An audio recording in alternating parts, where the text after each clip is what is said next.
Grabando. Ya me presento, me llamo Sofía Izquierdo, estoy en segundo año de comercial y me pidieron que hiciera esta ayudantía para su examen, que es el martes. Y lo que vamos a hacer es como lo más parecido que les puede salir, que es el examen del año pasado del segundo semestre, ¿ya? Este examen como que tiene pauta y la pauta está muy buena, así que yo traté como estaba tan largo el examen, elegí los ejercicios que más me gustaban, pero metí más información. Entonces a veces va muy relacionado conceptos y profundizando, aunque no lo pida el ejercicio, para que sea más profunda la ayudantía y no sea como que ustedes estén en sus hogares viendo la pauta, ¿ya? Cualquier cosa, oigan, feliz que me pregunten con el micrófono, por el chat, como quieran. Les puse mi número porque a veces para explicar les puedo explicar con un audio, quizás es más fácil. Yo en verdad también tengo examen mañana y el miércoles, así que no sé si voy a responder al tiro, pero voy a hacer mi mejor intento, ¿ya?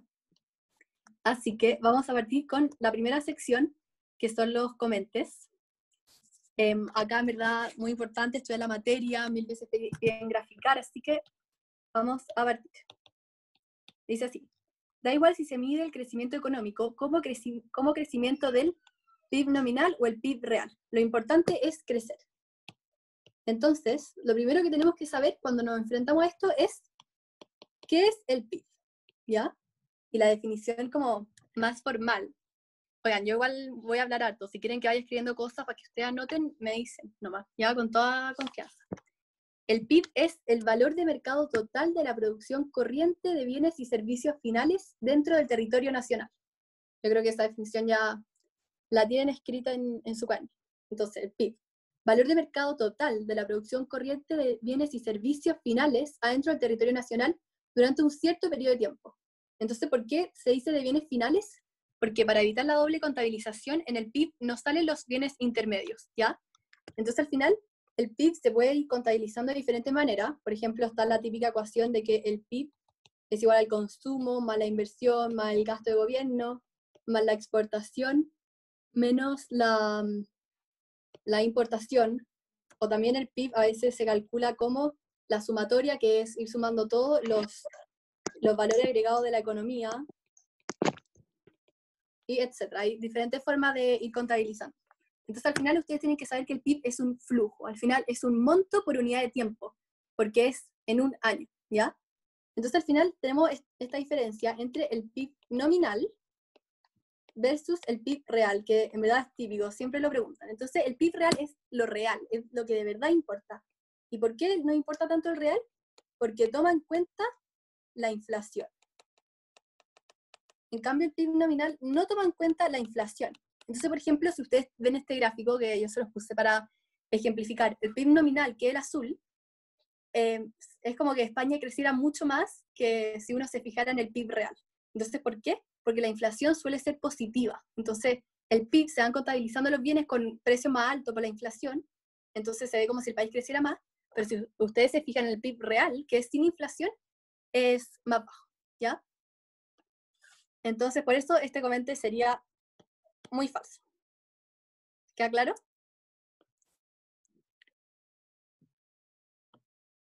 Buenísimo. Y bueno, quizás les pueden preguntar que mucha gente critica el PIB porque, por ejemplo, no mide la economía subterránea, no mide las externalidades. ¿Qué pasa si un país tiene un PIB así gigante, pero contamina muchísimo? Entonces hay hartas críticas al PIB, pero por ahora igual se usa mucho para medir el crecimiento económico.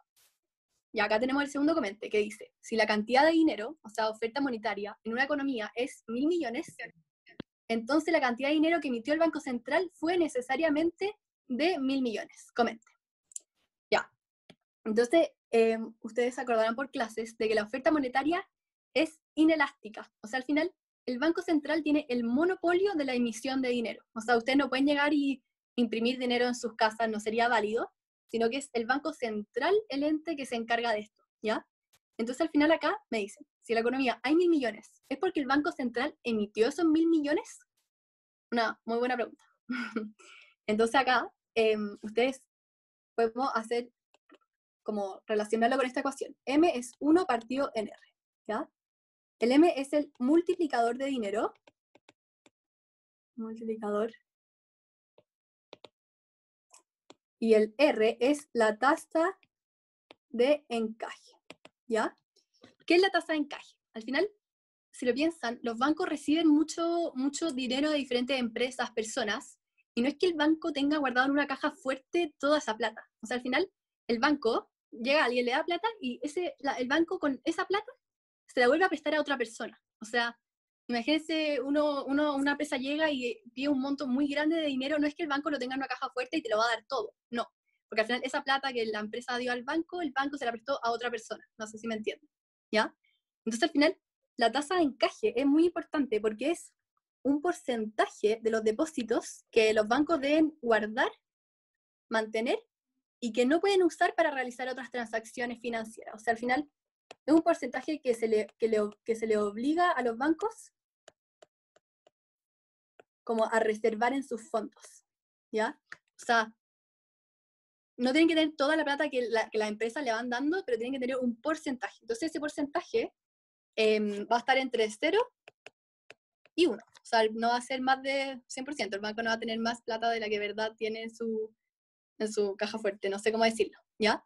Entonces, si ustedes analizan esta ecuación, si el R es más grande, ¿qué pasa con el M? Como matemáticamente. A mayor R, menor M. ¿Ya? Porque está dividiendo. O sea, piénselo así. Por ejemplo, 1 partido en 1/2 es 2. En cambio, 1 partido en 1/3 es 3. ¿Ya? Entonces, por ejemplo, si ustedes acá ven en el gráfico, si el R es 10%, acá esta curva, es más grande que si es 50%. ¿Ya? Entonces, al final, este comente sería falso, porque al final la emisión de dinero del Banco Central es más pequeño que la cantidad de dinero que está circulando en la economía. ¿Por qué? Por el M, por este multiplicador del dinero, ¿ya? Por eso es falso, no es que sea igual la cantidad de dinero que emite el Banco Central con la cantidad de dinero que necesariamente está circulando, ¿ya? Entonces, saber el M y lo que es la tasa de encaje. ¿Les quedó claro esto? Ya, buenísimo. Si quieren que vaya más lento o me quieren preguntar algo, como ustedes quieran. Sofi, Ya, una pregunta. dime. Hola, Sí. oye, que me quedó súper claro el ejercicio, pero ¿cómo lo contestaré? Así como, ¿cómo contestaré como pregunta? Ya, sí, mira. Acá tengo la pauta y dice que si la tasa de encaje es menor a 100%, porque si la tasa de encaje fuera 100%, o sea, 1 partido en R y esto es 100%, tendría 1 partido en 1 igual a 1, como que no habría multiplicador porque sería igual a 1, nada se está multiplicando. En cambio, si el R es más chico, es menor que 100%, la banca privada, o sea, como que el mercado multiplica el dinero emitido por el Banco Central. Entonces, al final, acá dice, los bancos solo tienen una fracción de los depósitos en reserva y se va creando dinero porque lo van prestando a otras personas o empresas. Igual después les mando por el chat el archivo de la pauta porque ahí está como con palabras más formales y quizá ahí pueden ir aprendiendo a responder estos comentarios. ¿Me tinca? Dale, gracias, se entendió perfecto. Ya, bacán. Cuando termine los comentarios les mando la pauta. Ya, este comentario es clásico, a mí me lo ponían en todos los ramos, ¿ya? ¿Qué dice? La decisión de dejar de estudiar para convertirse en jugador de fútbol profesional es propia de personas irracionales. Aun cuando estos sean extremadamente talentosos para este deporte, debido a que estudiar es muy importante y genera beneficios para el futuro. Comenta la siguiente afirmación, bla, bla, bla, bla. Ya. Entonces, al final, en economía, las decisiones, al final, siempre tienen que tener dos cosas en mente. Los costos monetarios, que son los visibles, que sería el costo más obvio, versus los costos invisibles, que es el costo de oportunidad. Puede ser es como el dejar de hacer otra cosa. Entonces acá, ustedes tienen que saber la definición de costo de oportunidad, que igual están en esta foto que se las puse, que es la alternativa de mayor valor a la que renuncio para obtener algo. O sea, el costo de oportunidad es a lo que estoy renunciando cuando tomo una decisión. Entonces, al final, esta persona está ¿entre qué? Entre estudiar fútbol, que tendría el salario del futbolista, si es bueno, ¿cierto? Versus estudiar y tener ese salario de haber estudiado, ¿ya? Entonces, ¿qué pasa? Si la persona decidió estudiar fútbol, no tiene el salario del estudio. Y también funciona para el otro lado. Entonces, al final, es irracional decidir estudiar fútbol porque dejo de tener los salarios de haber estudiado. Como que igual encuentro que es un poco de sentido común al final decir que no es irracional, porque si alguien es extremadamente talentoso para el fútbol, su salario del fútbol va a ser muy grande. Entonces, no va a importar haber dejado de recibir el salario que habría tenido si habría estudiado. Entonces acá la pauta dice, por lo tanto, si una persona es muy buena para el fútbol, puede ser racional la decisión de dedicarse al deporte y dejar de estudiar. Entonces acá me preguntan, ¿este comentario sería incierto? Al final, si la persona es muy talentosa para el fútbol, es racional la decisión. Pero si la persona en verdad es pésima para el fútbol y no va a ganar nada, sería irracional porque al final uno toma decisiones según los costos y los beneficios. Entonces su beneficio de tener el salario de estudiar sería mucho más grande que el salario del fútbol si en verdad es pésimo para el fútbol.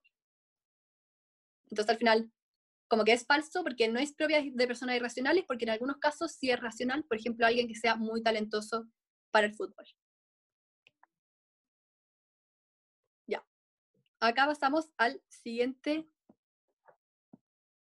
Esto siempre es en términos de salario, o sea, no podría hablar del costo hundido del tiempo que la persona ha gastado estudiando y el dinero que ha gastado en estudiar. Ya, es que lo que pasa es que el costo hundido es un costo que tú ni siquiera tomas en cuenta a la hora de tomar las decisiones. Por ejemplo, si tú ya pagaste un costo fijo de un arriendo y tú podías usar o no usar el departamento, igual te van a cobrar esa plata. En el caso de antes, no hay costo hundido porque tú tienes que decidir si entre estudiar o dedicarte al fútbol. Entonces todavía no hay ningún costo hundido, no hay ningún costo que sea irrelevante a la hora de tomar la decisión, ¿ya? Entonces acá solo hay costo de oportunidad porque yo decido algo, entonces dejo de hacer otra cosa.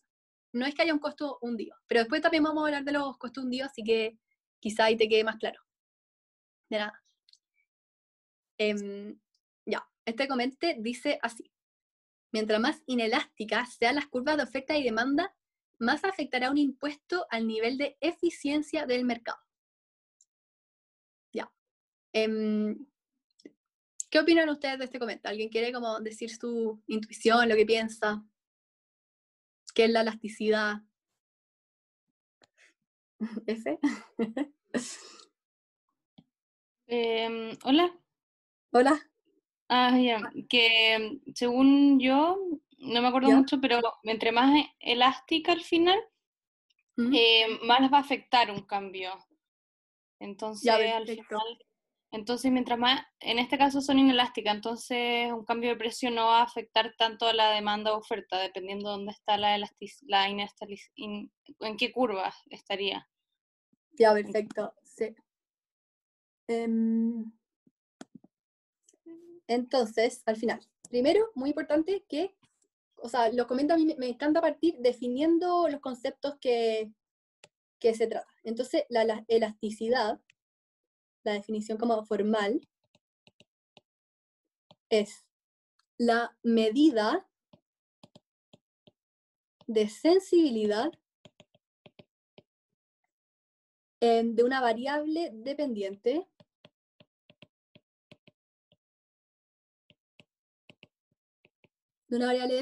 entre cambio de alguno de sus determinantes.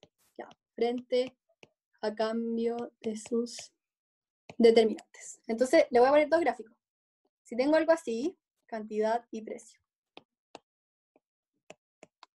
El primer gráfico, ¿es perfectamente elástico o inelástico?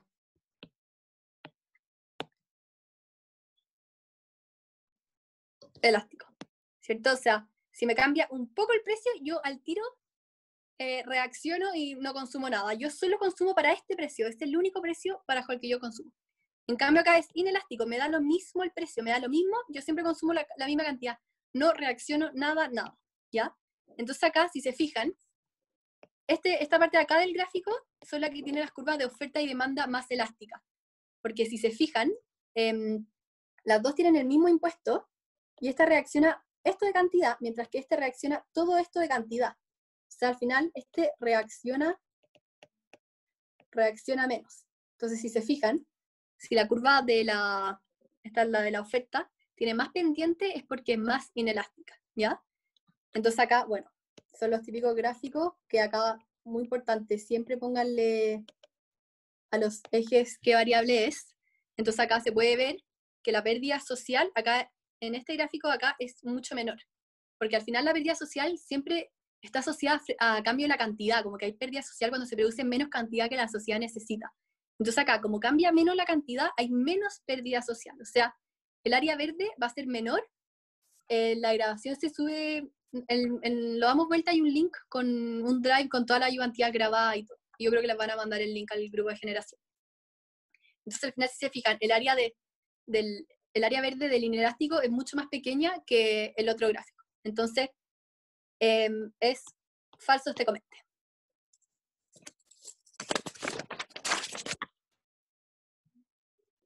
Oigan, si tienen preguntas, creen que haya más lento, en verdad, díganme. Somos casi de la misma edad, así que estamos confiando. Ya. El siguiente. ¿Qué logré leer? Para que no se cansen de mi voz.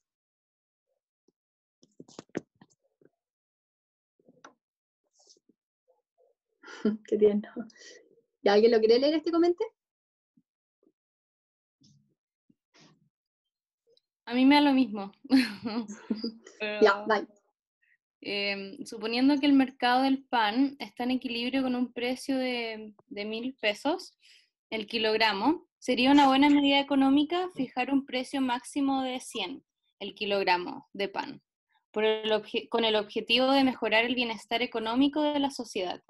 Ello puesto que todos podrán comprar pan más barato, lo que aumentará el excedente o bienestar social. Ya. Entonces acá tenemos la típica pregunta, o sea, ustedes le van a preguntar de fijación de fijación de precio, de impuesto, de externalidad, le encanta la pérdida social. Entonces, ahí tenemos nuestro gráfico en perfecto equilibrio, al final la oferta y la demanda se intersectan, pero ¿qué pasa? Quieren poner un precio mínimo acá, de 100. Entonces, ¿qué pasa? Tenemos esta que es la cantidad demandada, pero tenemos que esta es la cantidad ofrecida. O sea, al final los oferentes, las panaderías, van a querer hacer pan si solo van a cobrar 100. Y por otro lado, ustedes, si les dicen como que el pan vale 100, obvio que van a comprar mucho más pan y van a dejar de consumir los sustitutos del pan. Que no sé, si comen cereales, dejarían de comprar cereales y obvio que compráis más pan. Entonces, ¿qué pasa? Toda esta diferencia entre la cantidad ofrecida y demandada es la escasez, ¿ya? Y la pérdida social es esto rojo, ¿ya? ¿Y por qué la pérdida social es eso rojo? Porque, si lo piensan, antes estamos en este punto, ¿cierto? Y esta es la cantidad ofrecida, esta es la cantidad que se va a producir, es la cantidad que ofrece el mercado. Entonces, todas estas son las unidades que se dejan de producir. Entonces, la pérdida social es cuánto excedente se pierde. Entonces, como ustedes sabrán, ojalá, acá, entre la curva de la demanda y el precio, sería el excedente del consumidor. Y esta parte de acá sería el excedente del productor, entre la curva del oferente del productor y el precio. Entonces, este excedente es el que se deja de producir. Por eso esa es la pérdida de bienestar social, ¿ya? Entonces, el comentario sería falso, porque hay un exceso de demanda, no todos van a poder comprar pan. Además, mucha gente que quizás antes no compraba el pan, ahora lo va a querer comprar. Esa persona que dibujó eso puede verbalizar su pregunta. ¿Como por qué el excedente no es esa parte también? ¿Eso qué es? No, la línea, ay, estoy pero daltónica. La línea verde es la escasez. Y la línea, y el área roja es la pérdida de bienestar social, que es lo que importa y al final hay que poner en la pregunta. ¿Ya? ¿Claro? ¿Quedó claro? Este igual no es tan difícil este comentario. Ya, pasamos al siguiente comentario, que es de los monopolistas. Entonces, dice así. Un monopolista maximizará sus utilidades produciendo a un nivel de producción tal que en el margen, la última unidad que produzca tenga un costo marginal igual al precio de venta. De esta manera no existirá pérdida social. Entonces, antes de entrar en esta pregunta, ¿qué es un monopolista? Es una empresa que tiene poder de mercado. Al final, cuando ustedes vieron teoría de la firma, de la empresa, las empresas son tomadoras de precios. ¿Por qué? Porque el precio se fija en el mercado fruto de la oferta con la demanda. Pero ¿qué pasa? El monopolista tiene poder de mercado, entonces tiene poder de ellos fijar el precio. Entonces muchas veces son precios más altos y se produce menor cantidad que en el equilibrio competitivo. Entonces al final, ¿por qué hay estos monopolios? Porque a veces son bienes que no tienen sustitutos cercanos o están como protegidos por alguna barrera que impide la entrada de nuevas empresas. Por ejemplo, las barreras legales. No todo el... qué raro que no le entre monopolio. ¿Y a las otras secciones le entra? A las otras sí. Ya, bueno. Entonces, qué suerte a los que no le entra. Lo vamos a ver rápido, igual es cultura general, qué interesante es aprenderlo. Así que hay que estar felices de aprender algo que no le entra para el examen, que van a ser abogados muy íntegros. Ya, entonces al final, ¿qué pasa? En un monopolio, el ingreso marginal es más chico que el precio. ¿Por qué? Porque en competencia perfecta, ¿ya? Mi ingreso marginal, o sea, el ingreso por una unidad extra que yo vendo, es igual al precio. O sea, al final, cada botella que vendo, gano 5 pesos, porque es lo que la gente me va pagando. Pero el monopolista no. El monopolista, su ingreso marginal es diferente al precio, porque ellos no son tomadores de precio. Entonces, producen donde el costo marginal es igual a su ingreso marginal. Se producen donde su ingreso marginal es igual a costo marginal. Producen acá, pero la gente, ¿cuánto está dispuesta a pagar? Van para arriba, lo proyectan, pam, pam, la gente está dispuesta a pagar esto. O sea, ustedes tiran para arriba la línea y ven en la demanda cuando la gente está dispuesta a pagar. Entonces se dejan de producir todas esas unidades, vamos a poner una carita triste, y por eso el área verde sería la pérdida social, porque se dejan de producir todas esas unidades. Y ese, si se fijan, es como el excedente del productor que se pierde y el excedente del consumidor que se va perdiendo.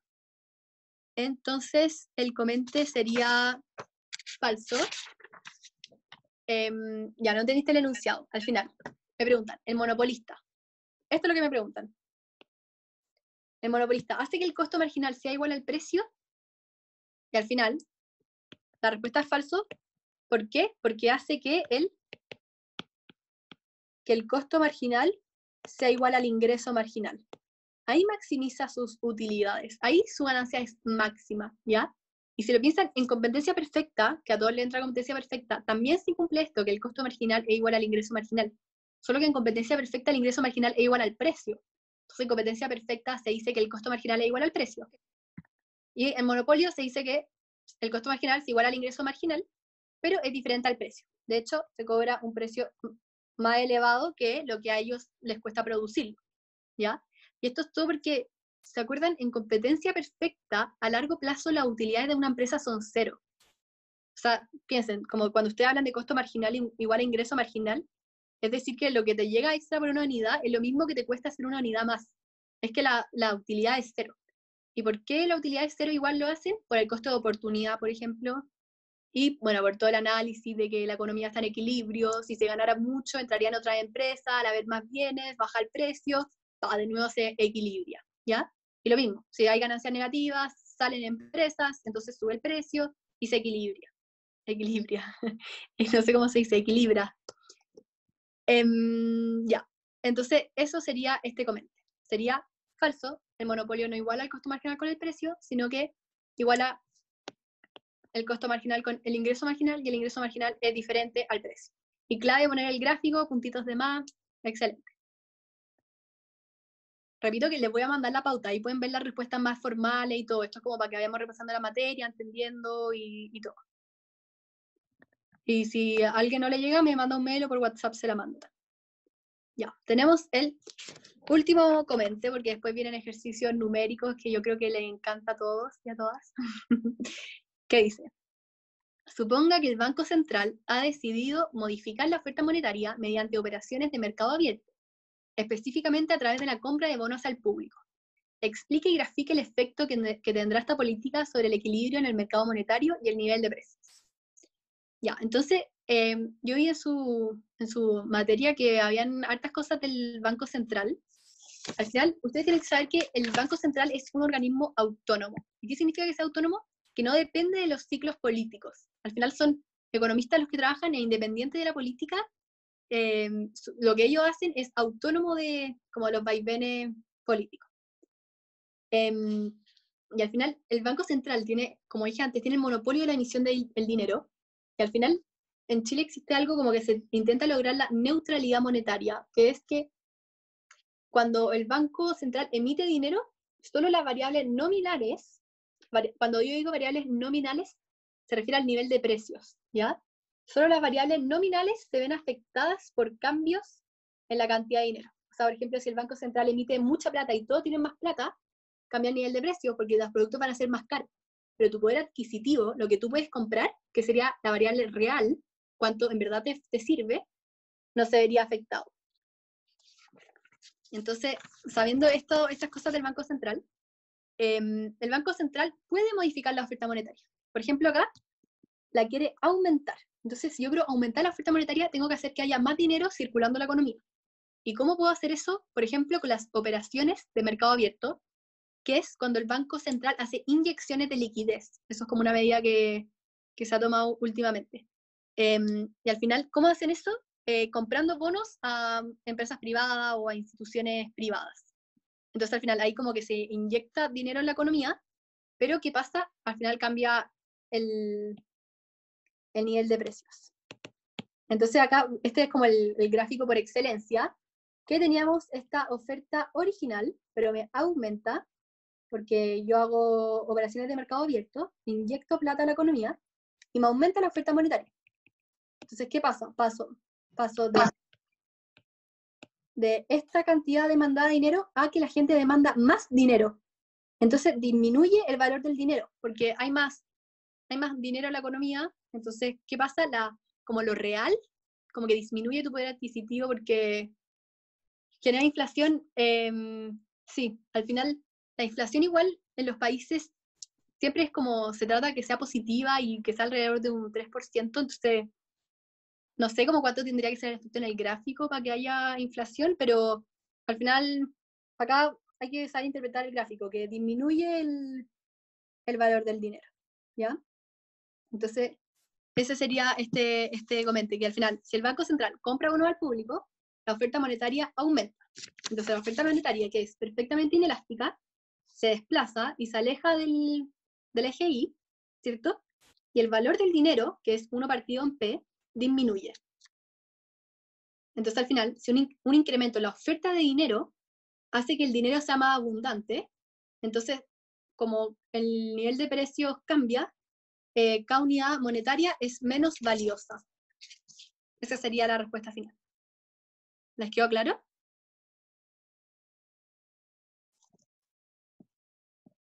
Sí, ya buenísimo.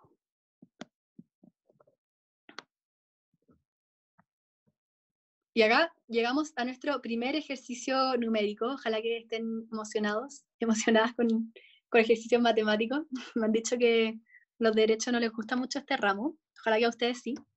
Entonces, ¿qué nos dice?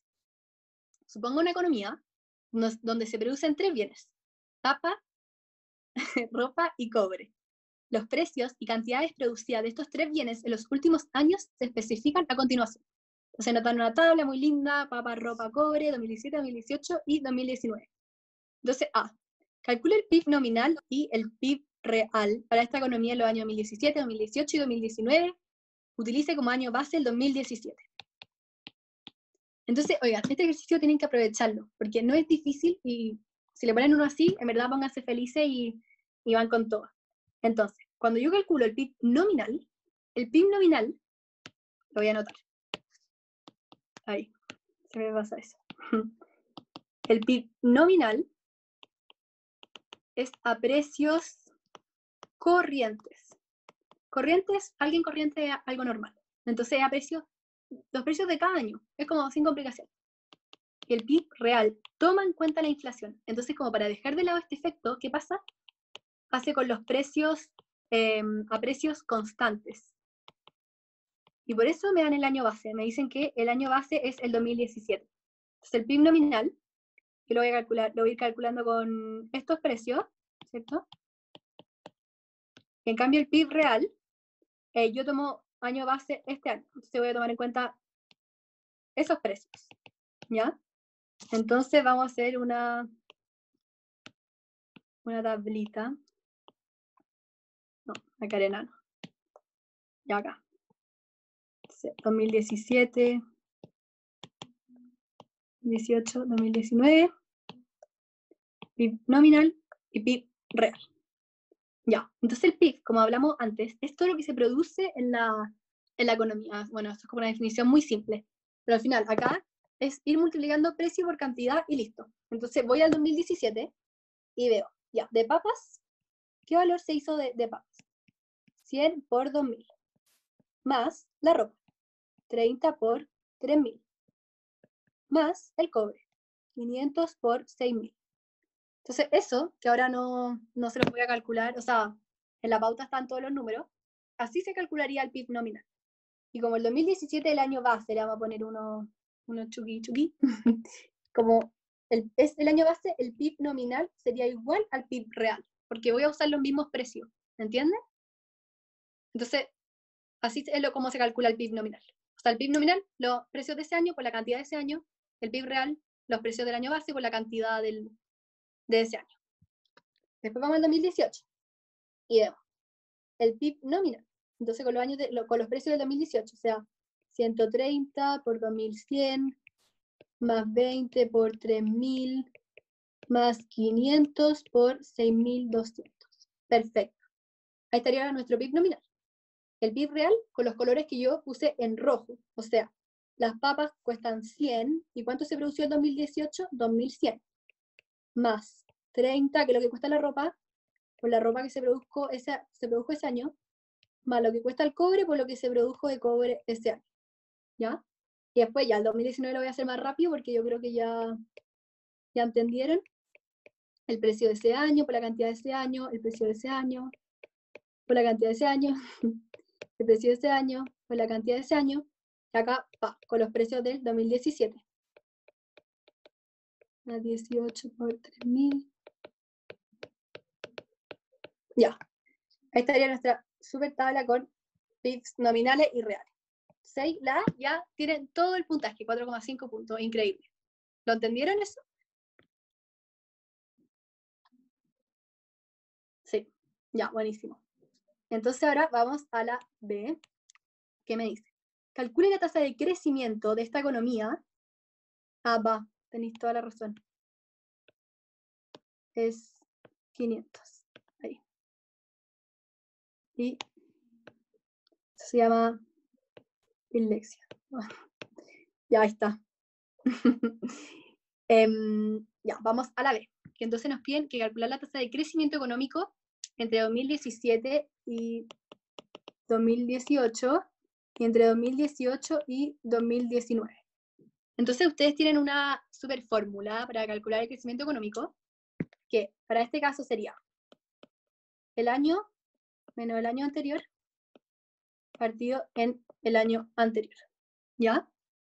Entonces ahí ustedes meten el PIB que obtuvimos en la tabla, que no me maten, pero no puse el resultado final.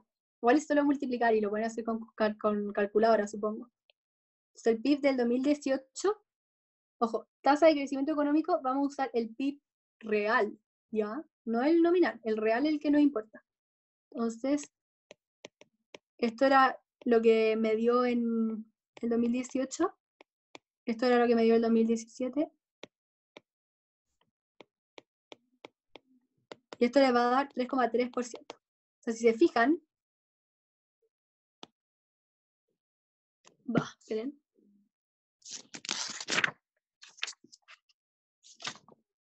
Entonces lo número en revés. Es 3.400.000 menos 3.290.000. Ya está perfecto. O sea, si se fijan, el PIB del 2018 fue más grande que el del 2017. Entonces, para sacar como esta variación porcentual, yo siempre lo hacía con regla de 3, como proporción directa, pero lo pueden hacer con esta fórmula.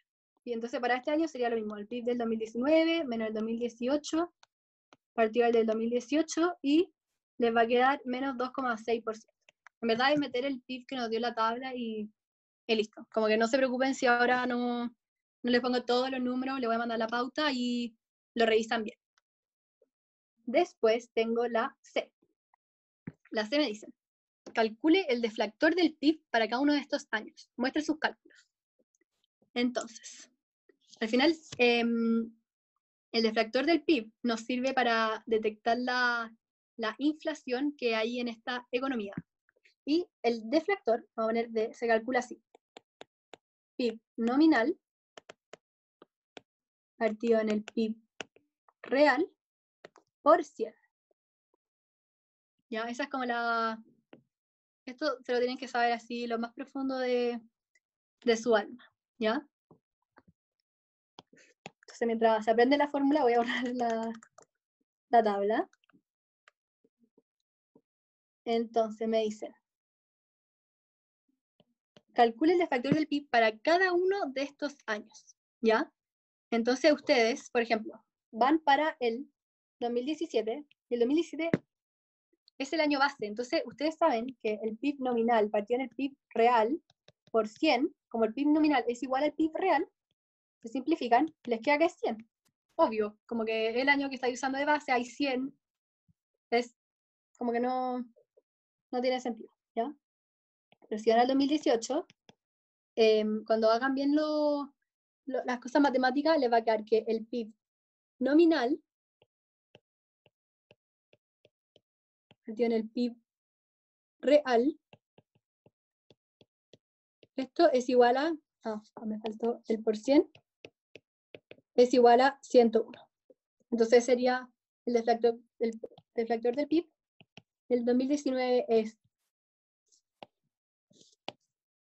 4, 1, 5, 2, 3.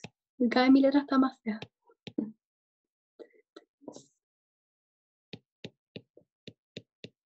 Ojalá, yo creo que puse como 10.000 ceros.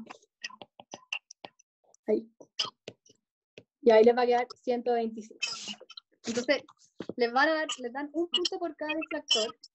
Y es fácil de sacar el deflactor, así que apréndanse la fórmula y están, en verdad, en el otro lado. ¿Hay alguien que...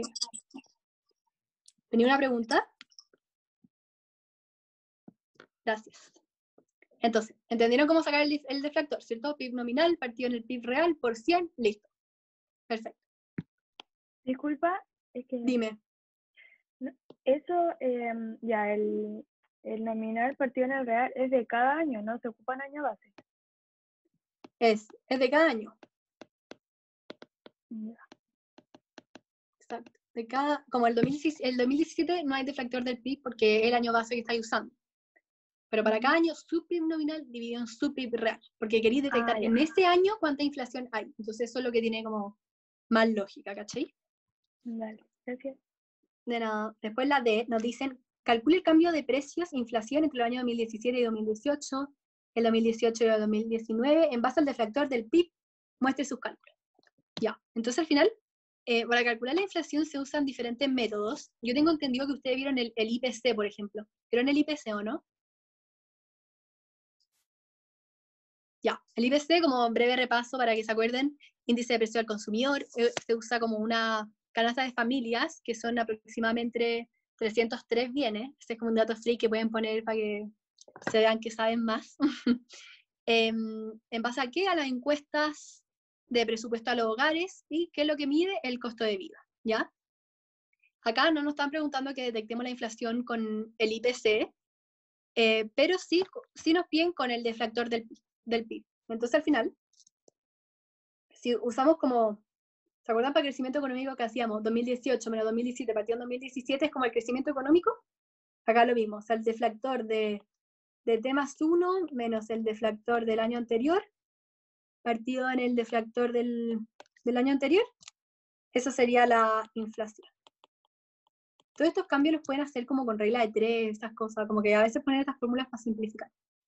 Entonces, por ejemplo, para el 2017, nos piden para entre el 2017 y el 2018, ¿qué pasa?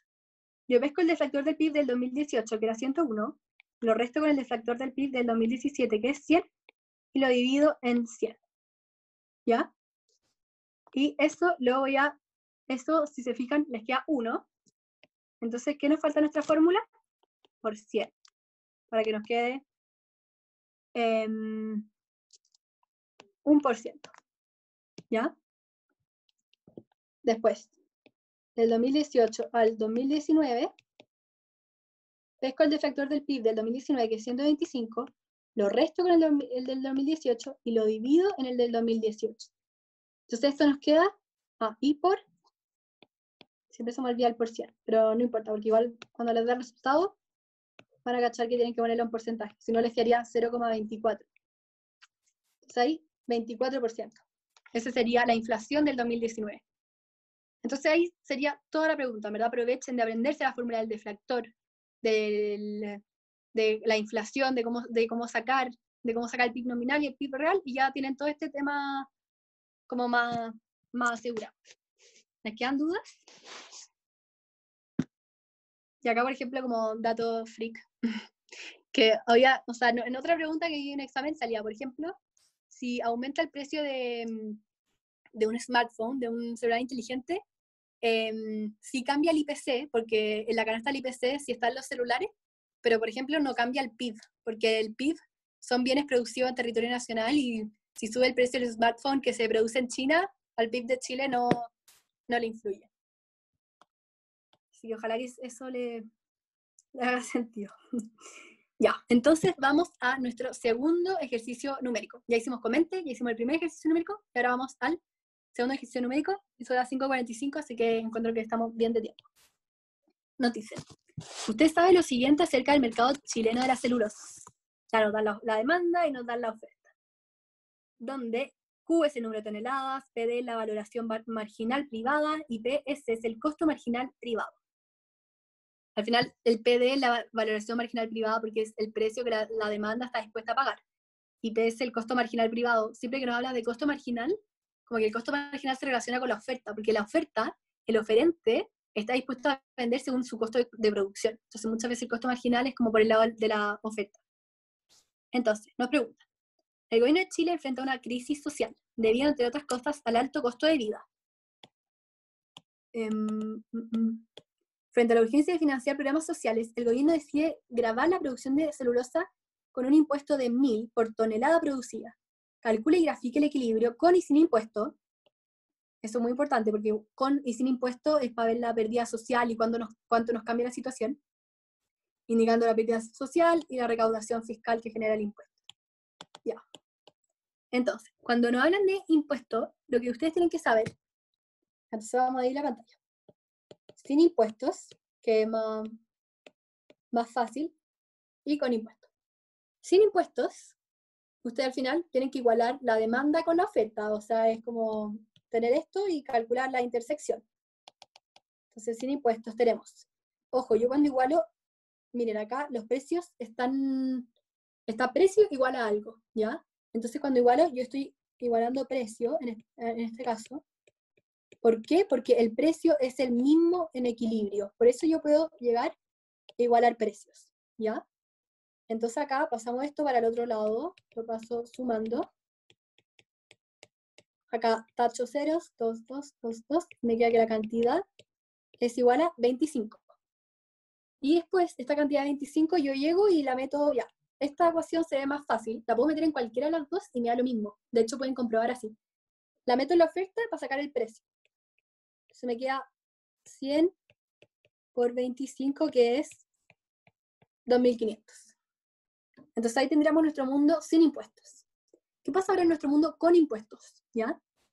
Ya, lo que tienen que saber es que el precio demandado menos el precio ofrecido es igual al impuesto. ¿Ya? Entonces acá me dicen que el impuesto es de 1.000. Entonces, al final, ya no puedo llegar a igualar las dos cosas porque PD es distinto a PS. Entonces, ¿qué puedo hacer? Puedo despejar PD, acá, digo PD es igual a 1.000 más PS. ¿ya? Entonces voy a mi curva de la oferta y yo digo PD más PS es igual a lo que está al otro lado de la curva. O sea, PS sería 9000 menos 300Q. ¿Ya? Entonces ahí tengo mi PS, que lo saqué de la demanda, y ahí voy a poder igualar esto con la de la oferta. Entonces, ¿qué hago? 9000 menos 300Q es igual a 100Q. Y a 9000 es igual a 400Q. Tacho, tacho, tacho, tacho. Me queda 90-4, que yo hice trampa porque lo tengo calculado de antes. Me queda una cantidad igual a 22,5. Entonces, esa es la cantidad. Entonces, ahora, para ver el precio, es cosa de ir a mis ecuaciones, la de la demanda, voy al PD. Uy, esto me va a quedar un poco... Ya, voy a mi PD, y digo, PD es igual a 10.000 menos 300Q. En vez de meter Q, meto 22,5. Entonces me queda que el PD es 3.250. Eso, oigan, metiendo en verdad literal en esa ecuación, no se preocupen si no hago todo lo numérico. Y el PS, yo sé que PD menos PS es 1000. Entonces esto tiene que ser 2250, para que cuando yo lo reste, me quede 1000, que era lo que yo había dicho que era el impuesto, ¿cierto? Entonces, ahora nos piden que grafiquemos. Entonces voy a borrar, puedo borrar los cálculos, ¿cierto? Voy a quedar solo con los resultados finales. ¿O a alguien le complica que borre los cálculos? Ya, el silencio otorga. Voy a borrar lo que quiera. Ya. Entonces, quedamos en este mundo. Entonces voy a destacar los resultados. Acá tenemos esto, y acá tenemos esto. Acá no es más fácil llegar y reemplazar PD menos PS igual a I.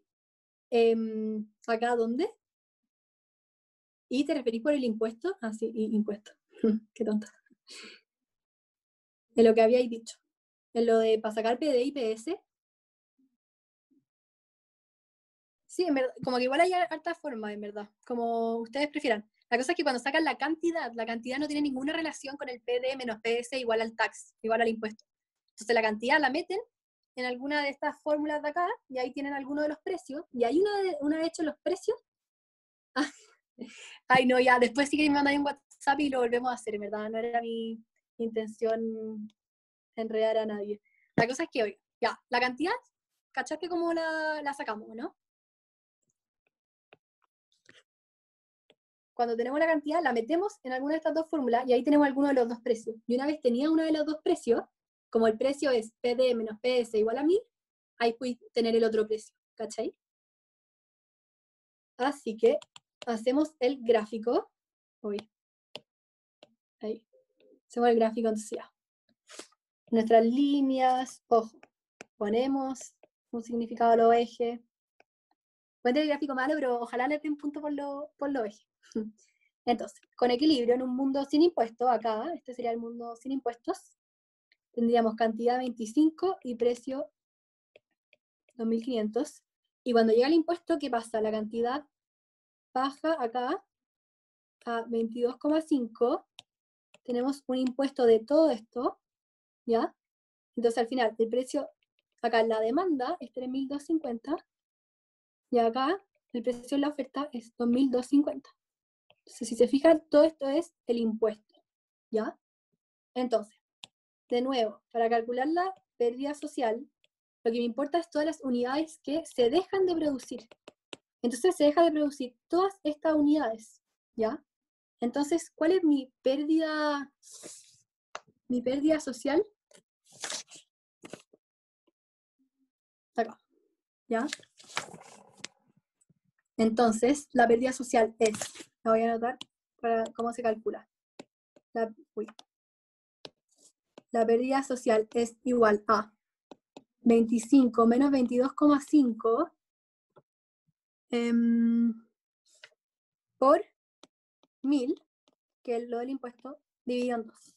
es el área de un triángulo, base por altura dividido en 2, ¿ya? Y por el otro lado, la recaudación fiscal es, al final, ¿cuánto se transa en el mercado esta cantidad de productos? ¿Y cuánto impuesto hay? 1000. Entonces la recaudación fiscal es muy de sentido común, al final, ¿cuánta cantidad va a haber por el impuesto que hay? Entonces esa va a ser la recaudación fiscal.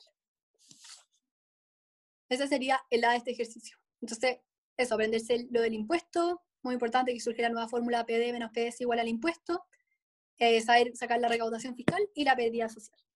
¿Les queda claro para que pasemos al siguiente? Una pregunta, Dime. y en este ejercicio, ¿dónde recae más el impuesto? O sea, Ya, muy, ¿en consumidores o en productores o vendedores? mm. Em, a ver, deja echarle como una ojeada. Me tinca que, por ejemplo, ¿O para acá, eso hay que calcular los excedentes? ¿O... sí, es que podríamos calcular ya. como el excedente de antes, o sea, la fórmula más fácil es ver cuánto cambian los excedentes. Igual, si queréis después, puse mi número y podemos calcularlo juntas, pero al final, Ya. el excedente de antes y ver cuánto se pierde el excedente de ahora, ¿ya? ¿Y quién perdió más es el que recayó El- más el impuesto? sí, Ya. sí, como que es el que se llevó más costo del impuesto. La otra Ya. es verlo con las pendientes, porque acá tenemos la pendiente 300 y 100, y antes se acuerdan que vimos que por ejemplo, este era inelástico y este era elástico. O sea, mientras más, como que hay una relación entre la pendiente y la elasticidad, entonces también pueden hacer ese análisis entre pendiente y elasticidad, pero como que no sé si le hagan hacer eso, quizás con los excedentes o no sé. Ya. Gracias. De nada. Ahora vamos a la B. Suponga ahora que estudios internacionales muestran que el impacto ambiental de la producción de celulosa es negativo, de manera que la sociedad incurre en un costo mayor que el de los productores, ¿ya? Entonces acá a todos le entra externalidades, ¿o no? Sí, creo. Ya, buenísimo. Entonces al final, ¿qué es una externalidad? Son fallos del mercado. ¿Por qué son fallos del mercado? Porque al final el equilibrio, que debería como maximizar los beneficios, no maximiza el beneficio total de la sociedad en conjunto. Entonces, al final, la definición como más formal de que saqué el MindQ es influencia no compensada de las acciones de la persona en el bienestar de otras. Entonces, existen las externalidades negativas, que son como las más obvias, como por ejemplo la contaminación, o encontré un ejemplo de un perro que ladra, que al dueño no le importa tanto, pero genera ruido en el vecindario, sería una externalidad negativa. O si abren un teatro, por ejemplo, y se genera mucho tráfico en esa zona, sería una externalidad negativa. Imagínense para el restaurante al frente que hay mucho más tacos y los clientes ya no van a querer ir. Y también existen las externalidades positivas, ya que quizás estas son como más desconocidas. Y la externalidad positiva es cuando, por ejemplo, se crea conocimiento en el ámbito de la investigación y eso beneficia a toda la sociedad.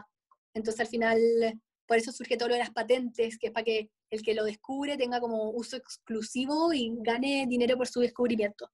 Entonces, la externalidad negativa se soluciona con impuestos y la externalidad positiva se soluciona muchas veces con los subsidios, como con ayudas. Oigan, se mueve lo lindo que está el cielo ahora, lo pueden ver. Ya, pero no los quiero desconcentrar, en verdad. Entonces, al final, ¿qué pasa acá? La sociedad incurre en un costo mayor que el de los productores. O sea, el costo marginal social es más grande que el de los productores. O sea, si, hoy como así, primera intuición, como costo marginal social es más grande que el costo marginal privado. Entonces acá si se fijan, la cantidad social es menor que la cantidad privada. O sea, como que la cantidad privada es más grande que la cantidad social. Por ejemplo, una industria de celulosa que está contaminando, la sociedad, imagínense que quiere que se haga menos contaminación, que se produzca menos. Entonces, esa es la externalidad negativa, ¿ya? La sociedad, o sea, el costo es mucho más grande para la sociedad que para el privado. Entonces, nos dan el costo marginal social. Y el costo marginal privado sería la misma oferta que teníamos antes, eso no cambia. Entonces, ¿qué tipo de externalidad es esta? Si es negativa o positiva, y si es a la producción o al consumo. Entonces, esta, bueno, ya le hice spoiler de la respuesta. La A sería una externalidad negativa y a la producción. O sea, al final, como es por la razón que destaqué en amarillo, al final la sociedad incurre en un costo mayor que el de los productores. Entonces los productores como que se salen con la suya, se podría decir. Entonces por eso es a la producción, como que los productores son como los culpables en este ejercicio. Está la 1 que es más teórica. Pues la B, que nos dice, calcule y grafique el óptimo social y la pérdida social que surge en comparación al equilibrio competitivo en A, muestre sus cálculos. Entonces, el equilibrio tenemos que calcular esto. Tenemos que calcular estos dos puntos. Entonces, nos dice la ecuación del costo marginal social, que es 100Q más 1500, y esto lo tengo que igualar con la demanda, que la demanda, no sé si se acuerdan, era 10.000 menos 300Q. Esa era mi demanda de antes. Entonces, junto a las cantidades, paso esto para el otro lado, y esto lo paso para el otro lado, y me queda que la cantidad es igual a 21,25, o sea, el precio me va a quedar 3.625. O sea, tengo la cantidad, y después la meto en la fórmula de la oferta aquí, y voy a tener el precio. Entonces, esta cantidad sería la de acá, 22,5, ¿y a qué precio? Puse 3.000. Es un... sí, estaba bien con el precio. Un precio de 3.625 acá. Entonces, esa sería la situación con la externalidad en relación al costo marginal social. Pero, ¿qué pasa? Nos dicen que lo compare con mi situación de antes. Que en mi situación de antes era, ¿se acuerdan? Era con la cantidad 25. Voy a anotarlo para los que no se acuerdan. Era como cuando calculamos el mundo sin impuestos, ¿se acuerdan? Y el precio era 2.500. Entonces, ahí tenemos eso. Así sería nuestro gráfico. Entonces, al final, ¿qué pasa? Hay una diferencia entre la cantidad ofrecida, o sea, entre la cantidad social y la cantidad privada. Entonces, todas esas unidades son las que nos hacen referencia a nuestra pérdida de bienestar social. Entonces, por eso la pérdida social es esta. ¿Han cachado que siempre hay que ver cuántas unidades se dejan de producir para ver las pérdidas de bienestar social? Eso es como lo más importante, ¿ya? Entonces ahí así sería el gráfico. Si ustedes quieren calcular esto verde, sería 25 menos 22,5 por la altura. Ahí tendríamos que sacar este valor de acá, que es, al final meten la cantidad de 25, la meten en el costo marginal social, y les queda 4.000. Entonces ahí la altura de esto, 4.000 menos 2.500 es 1.500, y esto dividido en 2. Así se saca la pérdida de bienestar social. Esa sería la B. ¿Se entiende?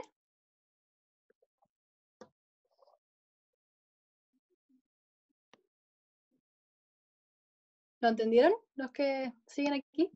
Ya, sí. Buenísimo. Entonces, ¿por qué 22,5? Ya, el 22,5 surge... sí, tenéis razón, era 21,5. 14. Confundiendo números, parte 2. Ya, 21,5. Ahí está. Entonces, menos 21,5. Muchas gracias por la aclaración. Entonces, cuando vamos a la 3, que es como más rápida, nos dicen, en el supuesto que el mercado estaba funcionando con el impuesto decretado en A, ese era un impuesto de 100, ¿se acuerdan? O sea, de 1.000. Es necesario hacer más ajustes para llegar a la eficiencia, responde intuitivamente sin realizar cálculos ni gráficos. Entonces, ¿qué pasa? Al final, acá, tenemos acá los precios y acá las cantidades. Acá esta diferencia era de 1.500. ¿Pero qué? El impuesto es de 1.000. Entonces, si se fijan, si se pone un impuesto, como que se mejora un poco la situación, ¿ya? Como que estaríamos en esta cantidad, ¿cierto? Pero todavía no se erradica la externalidad. Entonces, al final, ¿qué es lo que se busca hacer cuando se corrige con impuestos?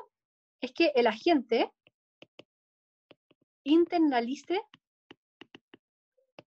la externalidad. Eso es lo que se busca hacer. Entonces, ¿cómo yo logro eso? Si pongo un impuesto de 1.500, o sea, si pongo el impuesto de 1.500, se logra llegar a la cantidad deseada del equilibrio competitivo, ¿ya? Entonces ese sería como el sentido común. O sea, ustedes calculan como la diferencia que se da acá y el impuesto de ese alto va a ser como el óptimo para corregir la externalidad. ¿Les queda clara esta pregunta?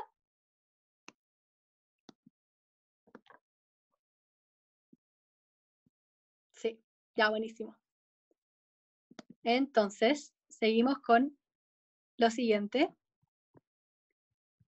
Son las 6:05, así que estamos bien de tiempo. Acá les puse como que habían hartas secciones de todos los profesores, entonces elegí los comentes que a mí más me gustaron, puse algunos difíciles y otros más fáciles, para que vayamos practicando la intuición económica, que en verdad es muy importante. Entonces, nos dicen acá. Dicen que que los perros son el mejor amigo del hombre. Sin embargo, al parecer hay unos perros que son más queridos que otros. Por ejemplo, los cachorros de raza, Shiba Inu, no sé cómo se dice, pueden llegar a costar hasta 1.500.000 de pesos de los pocos criaderos que existen en Chile. Entonces, ojo, acá vemos al tiro que hay pocos criaderos. Esto es como una señal.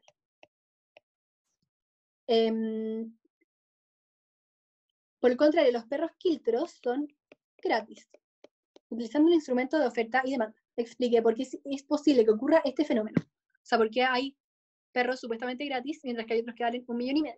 Entonces, el comentario nos da una pista, que es pocos criaderos. Entonces, eso va por el lado de la oferta. O sea, ¿qué pasa? Acá como que habría poca oferta, y se podría decir como pueden poner el supuesto o buscar en el enunciado, de que hay mucha oferta de quiltros, ¿ya? Aquí también se puede ir por el lado de la demanda. Mientras más lados pongan, mejor. Hasta el final, la gente está más dispuesta a pagar por los perros de raza, por el Shiba Inu, que los quiltros. Entonces, al final, la gente, como que esta es la disposición a pagar en mayor. En cambio, los quiltros quizá hay poca disposición a pagar.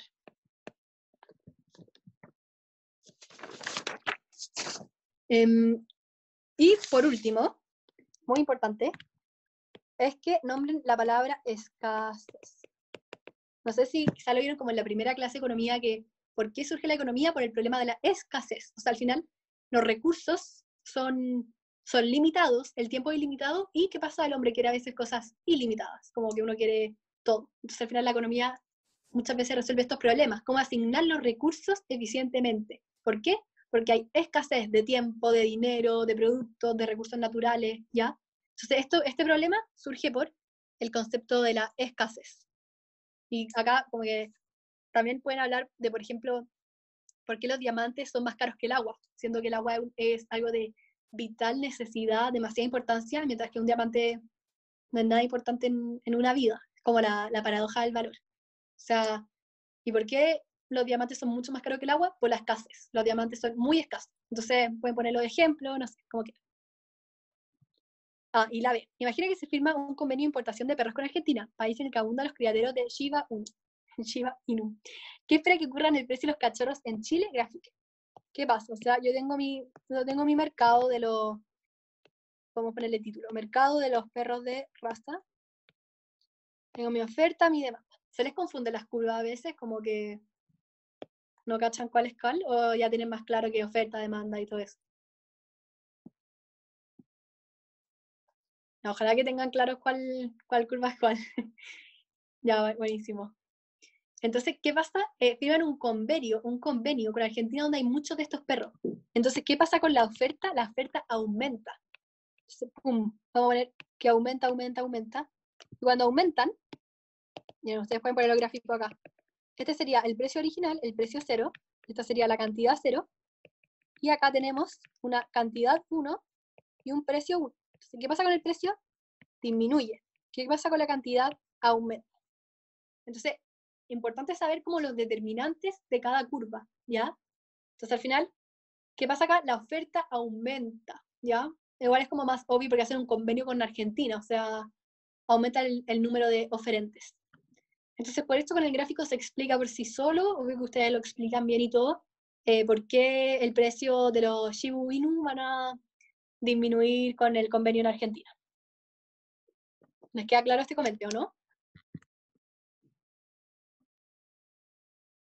Sí, buenísimo.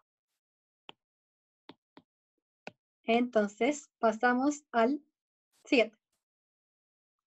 Ya, cuando ponen tantos términos económicos, quizás es más complicado, así que traté de poner comentarios con esto. Nos dicen, a diferencia de lo que ocurre en el monopolio, en competencia perfecta, entonces tenemos monopolio, competencia perfecta, la regla de ingreso marginal igual a costo marginal no tiene sentido, ya que a largo plazo, o sea, nos dicen que acá sí, que a diferencia del monopolio, ya que a largo plazo, en el largo plazo, las utilidades de las empresas serán 0, por lo que no se maximizan nunca, ¿ya? Entonces, lo primero es ir analizando el comentario por parte. Muchas veces la primera oración es verdadera, pero la segunda es falsa, o viceversa. Entonces, lo que tenemos que saber es que en monopolio, ¿se acuerdan que teníamos el gráfico así? Tenemos acá la oferta, la demanda, y acá tendríamos el ingreso marginal. Acá la demanda en estos gráficos se pone con precio. ¿Ya? Entonces, ¿qué pasa en el monopolio? Como dije antes, el ingreso marginal es menor que el precio. O sea, el monopolio tiene poder de mercado. No es que sea como la competencia perfecta, que las firmas son tomadoras de precios. Acá no. El monopolio no son tomadoras de precios. Ellos fijan su precio y por eso hay como tanta pérdida social y todo. Entonces, al final, ellos producen cuando la oferta, que le voy a poner costo marginal, ¿ya? Producen acá, cuando el ingreso marginal es igual al costo marginal. Entonces, sí, acá se cumple la regla. ¿Y qué precio cobran? Precian como lo que la gente está dispuesta a pagar. O sea, van a la curva de la demanda y ahí producen. ¿Y qué pasa? En competencia perfecta, el ingreso marginal es igual al precio. Esto, como que en verdad, es como de lógica, entiéndalo. O sea, al final, el ingreso marginal, el ingreso que me provoca una unidad extra que yo vendo, es lo mismo que el precio, porque el precio es constante. O sea, tú vas al supermercado y el tallarín vale eso, ¿ya? Y se supone que todo vale lo mismo en un mercado perfecto. Entonces, en competencia perfecta, como el ingreso marginal es igual al precio, sí se busca igualar al costo marginal. Acá también la regla aplica, porque en competencia perfecta, el ingreso marginal, lo que yo gano por una unidad extra, es lo mismo que el costo por una unidad extra. Entonces, al final, las utilidades son 0, pero sí se está maximizando. O sea, al final, como por todo lo del costo de oportunidad y por los equilibrios del mercado, se supone que las utilidades son 0. Entonces, lo de que no tiene ningún sentido sería falso, porque las dos son 0. Es verdad que a largo plazo las utilidades de las empresas son 0, pero al final comenté es falso. En cambio, el monopolista, a eso me falta decir. Entonces acá las utilidades a largo plazo son 0. Pero acá las utilidades a largo plazo del monopolista son mayores que 0. O sea, fíjense en toda la distancia que hay entre su ingreso marginal y el costo marginal. O sea, claramente van como que tienen más ganancia. ¿Por qué sería falso que me caí, por favor? Ah, obvio. Mira. Les tenga que leer la pauta, así pueden ver la respuesta formal. ¿Ya? Yo traté de hacerlo parecido a la pauta. Pero dice, falso. En ambos casos, la regla anterior, o sea, el costo marginal igual al ingreso marginal, maximiza la utilidad. La diferencia es que en competencia perfecta a largo plazo, el máximo de utilidades que puede alcanzar la empresa es de 0. Eso sería. O sea, al final, poner en monopolio, el ingreso marginal es igual al costo marginal. Pero ¿qué pasa? El ingreso marginal es más chico que el precio. Es distinto. En cambio, competencia perfecta, el ingreso marginal es igual al costo marginal. El ingreso marginal es lo mismo que el precio, ¿ya? Entonces los dos se usa lo mismo, pero el monopolista cobra como otro precio, como que da un saltito de la demanda. En cambio, competencia perfecta, como que es más simple. ¿Ahí quedó claro? Ya, acá tenemos uno de los costos hundidos. Busqué como costo hundido en Google y este fue como el único, la foto más tela que encontré porque eran todas muy fome. Igual estas fotos fome, pero filo. Ya, suponga que María, la alumna universitaria, desea asistir al gimnasio para liberar estrés a través del deporte. Para ello, paga el paquete de 3 meses por adelantado. Y en el gimnasio Eco Fitness, después de 2 meses, María hace una autoinspección y se percata que no ha ido ningún día al gimnasio. ¿Es irracional no asistir si ya pagó la inscripción? O sea, esa es como la pregunta clave. ¿Es irracional no asistir si ya pagó la inscripción? Justifica adecuadamente su respuesta, bla, bla, bla, bla. Explica además por qué comprometerse para asistir al gimnasio con una amiga, como que acá nos cambian si se compromete con una amiga, nos cambia la situación, podría solucionar el problema. Entonces, lo primero e importante es recordar qué es un costo hundido. Entonces, ponemos partir, como que lo bacán de o sea, les aconsejo partir el comienzo definiendo el concepto tratado. Entonces, costo hundido es independiente de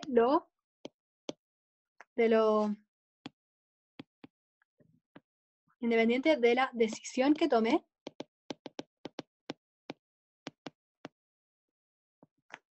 son irrelevantes.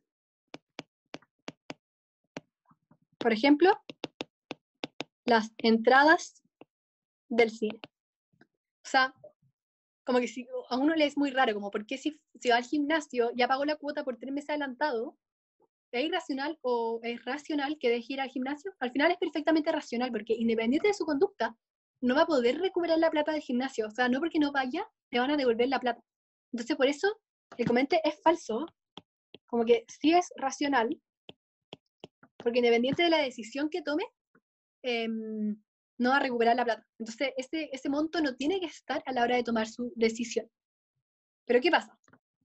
Si se compromete con la amiga y no va al gimnasio, ahí surge un nuevo costo, que es, por ejemplo, defraudar a la amiga.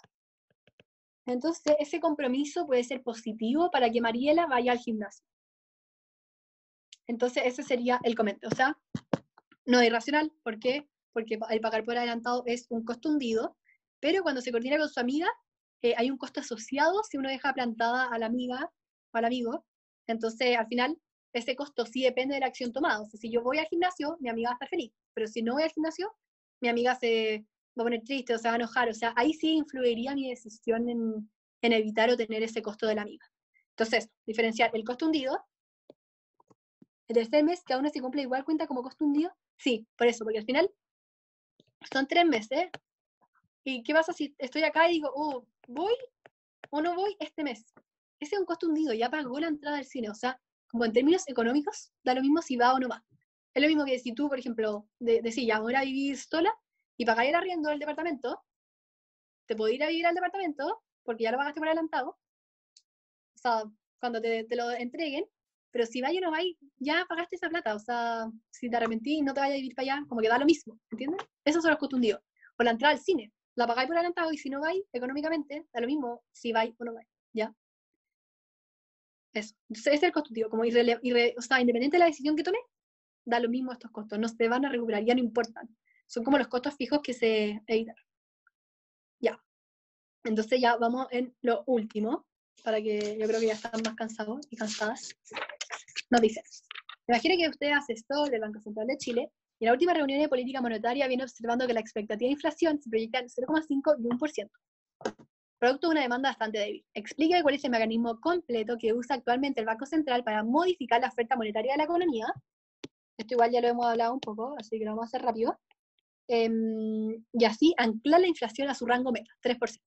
Entonces, bueno, acá les puse como un gráfico de datos freak, o sea, no datos freak, pero de datos, de la inflación en diferentes países de Latinoamérica, no sé de qué año, pero para que vean que Chile, por ejemplo, acá está en 2,3%, acá 3,3%, como que es normal que muchas veces la inflación, la meta es 3%. Entonces, el Banco Central, que es el que tiene el monopolio en la oferta de dinero, tiene dos mecanismos para regularla. La primera es la operación de mercado abierto, que se acuerdan que es lo que hablamos antes en el comente, que es cuando el Banco Central puede comprar o vender bonos y afecta así a la base monetaria. O sea, al final, si compra bonos, como que inyecta dinero a la economía y así aumenta la base monetaria. Entonces, acá sí, ¿qué me dicen? Sí.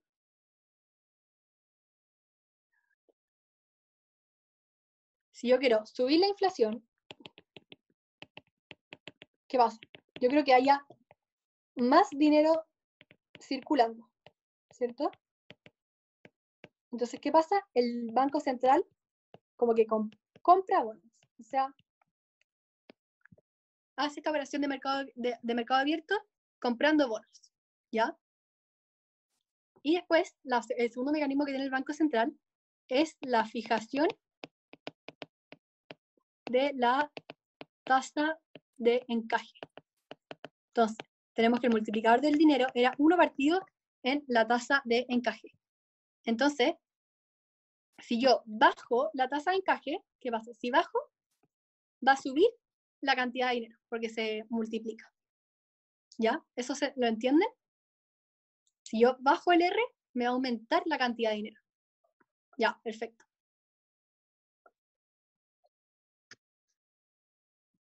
Entonces, eso sería... No lo entiendo. Eso ya. del R. R es la reserva, ¿o no? R... Espera, deja por cargar mi computador. Y ahora sí.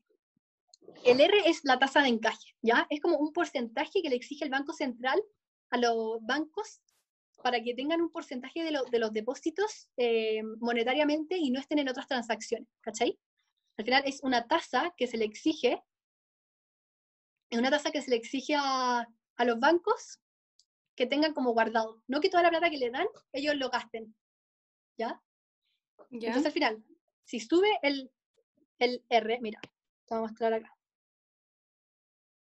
Por ejemplo, la tengo que M es 1 partido en R. Entonces, por ejemplo, si el R es 1 medio, 1 partido en 1 medio es 2. 1 partido en 1 tercio es 3. O sea, fíjate, mira. ¿Qué número es más chico? El 1 tercio. El 1 tercio es más chico que el 1 medio. Pero acá, la cantidad de dinero, como el N, es más grande. ¿Cachai? O sea, a menor R, mayor M. ¿Cachai? Ah, ya. M, cantidad de dinero. Sí, o sea, el M es como el multiplicador del dinero. Pero la oferta monetaria siempre se pone así, MD, MS, como que está todo muy, muy relacionado. Igual no estoy, yo no soy economista, estoy segundo año comercial, así que estas son las cosas que salen como en el mancho y todo, ¿ya? Pero no es que yo me sepa toda la teoría y cómo funciona la realidad. Así que acá me preguntan, ¿qué gana una persona al comprar un bono al Banco Central? No, es que al final, no, son las dos formas, Francisco. Y la pregunta de Isabel, al final lo que pasa es que la operación de mercado abierto es que el Banco Central compre bonos a las empresas privadas, ¿ya? No es que la persona vaya a comprar un bono al Banco Central, no, es el Banco Central. El Banco Central controla la oferta monetaria, entonces si quiere entregar dinero no va a llegar y hacer una lluvia de billetes, sino que puede hacer una inyección de liquidez, por ejemplo, comprando bonos. Entonces, el Banco Central va y compra bonos a diferentes empresas y así es como inyecta liquidez, ¿ya? ¿Por qué compra bonos aumentando la circulación del dinero en la economía? Porque, no sé, que en verdad yo no entiendo tanto cómo funciona, pero sí, como que si uno se aprende esto, yo creo que está bien, que es que el Banco Central puede comprar o vender bonos, afectando a la base monetaria. Entonces, si el Banco Central compra bonos, el Banco Central está inyectando dinero en la economía, aumentando la base monetaria. Es eso. Que se proyecte en 0,5%, sí. Porque dice que la expectativa de inflación del 2020 y 2021 se proyectan en 0,5 y 1% respectivamente. No es que... No, según yo no es cambio. No sé, no estoy segura. Según yo no es cambio. Según yo es inflación del 0,5. Porque si no, supongo que saldría como expectativa de aumento o algo así. Entonces, la pregunta de Ignacio es como, ¿por qué comprar bonos aumenta la circulación del dinero en la economía? Yo no sé bien cómo funciona, pero supongo que el Banco Central se aumenta la oferta monetaria, emite más dinero y con eso compra bonos para inyectar liquidez a la economía en vez de ir por la calle y repartiendo plata. Pero no sé, igual no cacho tanto, así que sorry. Si intenta mantener la inflación en 3%, mientras más bajo mejor, no. O sea, cuando yo lo vi en mi ramo por lo menos, se vio que era como sano para la economía tener un 3% de inflación, ¿ya? Y de hecho, como que busqué qué pasa si la inflación es negativa y es como deflación, es que cada vez los precios valen menos. Este año también se vio que era 3%. Por eso el ejercicio lo intenta subir, sí, porque sale, y así anclar la inflación a su rango meta 3%. Esa es como la meta del comente, y por lo menos cuando yo lo vi en mi ramo también se vio que era como la meta de la economía. Ya, nos van quedando estos últimos 2 comentes, así que ánimo, última concentración, lo hacemos rápido. Ah, no, este igual ya lo hemos hablado, así que vamos a ir al último. Ya, ¿qué lo quiere leer? Para que hagamos esta última pregunta más dinámica. No, ¿saben qué más? Sí, vamos a hacer esta porque les va a servir para aprender. Ya. El criterio de producción óptimo en una empresa competitiva es igualar precio al costo marginal, precio igual a costo marginal, pero además asegurarse que el precio cubra los costos medios totales para cualquier plazo. Entonces, acá estamos hablando en un mundo de competencia perfecta. ¿Qué pasa? En competencia perfecta, en el corto plazo, acá lo importante es que como que nos fijemos en los plazos. Tenemos el corto plazo y el largo plazo. Entonces, en el corto plazo muchas veces tenemos costos fijos que son inevitables. En cambio, en el largo plazo, los costos fijos son evitables. O sea, uno tiene poder sobre ellos. Piensen en el corto plazo si ustedes pagaron una máquina por adelantado para tenerla ustedes por un año, al final es un costo fijo inevitable. Entonces, en el corto plazo, yo produzco, si por ejemplo el costo, o sea, el precio es mayor que el costo medio variable, yo sí produzco. O sea, lo importante es cubrir los costos medios variables, pero ojo, acá no me importan los fijos. Entonces, al final, sí, como que el criterio de producción, o sea, el criterio de producción, obvio que es precio igual al costo marginal, ¿cierto? Pero en el corto plazo, lo importante es que se cubran los costos medios variables. O sea, si yo cubro los costos medios variables, pero no alcanza a cubrir los costos fijos, igual en el corto plazo me conviene producir. En cambio, en el largo plazo, yo tengo que cubrir todo. Entonces acá, en el largo plazo, yo tengo que cubrir todos los costos. Los variables y los fijos. En el corto plazo solo importa cubrir los costos variables, ¿ya? Porque estamos en el corto plazo. Yo no puedo cambiar los costos fijos. Entonces, al final, si yo estoy perdiendo plata, pero sí cubro los costos variables, y al final pierdo la plata por los costos fijos, pucha, que fome, porque perdí la plata de los costos fijos, pero igual te conviene. Entonces, al final, cuando el precio es igual al costo medio variable, estáis indiferente entre producir o no, porque estáis cubriendo los variables, pero estáis perdiendo el fijo. Pero si no producís, también perderíais el fijo. Entonces acá está indiferente. Costo medio total. No, acá es costo medio variable. Ese es como el punto del corto plazo. En el corto plazo, los costos fijos como que no importan porque son inevitables. O sea, tú no los puedes evitar, ¿cachai? Entonces, con tal que tu precio, que tu ingreso, cubra los costos medios variables, ya está listo.